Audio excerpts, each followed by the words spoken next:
पंढरपूरहून बुलढाण्याकडे जाणाऱ्या ट्रॅव्हल्सचा भीषण अपघात. जालन्यातील दुधना नदीवरील पुलावर वाहन पलटी, 12 ते 13 प्रवासी जखमी.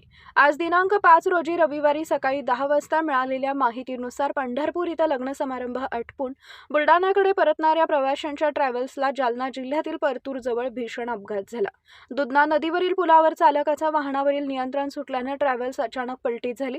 या अपघातात सुमारे 12 ते 13 प्रवासी जखमी झाले असून काहींना गंभीर दुखापत झाल्याची प्राथमिक माहिती आहे.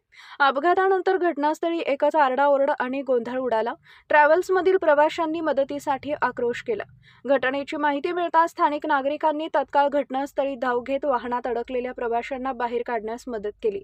त्यानंतर पोलीस व आपत्कालीन यंत्रणांनी बचाव कार्य राबवत जखमींना रुग्णवाहिकेतून परतूर येथील ग्रामीण रुग्णालयात दाखल केले. सध्या सर्व जखमींवर उपचार सुरू असून काहींची प्रकृती चिंताजनक असल्याची माहिती समोर येते.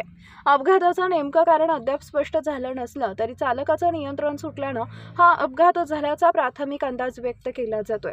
या घटनेमुळे काही काळ दुधना नदी पुलावरील वाहतूक विस्कळीत झाली होती. पोलिसांनी घटनास्थळी पंचनामा करून अपघाताच्या कारणांचा तपास सुरू केला आहे.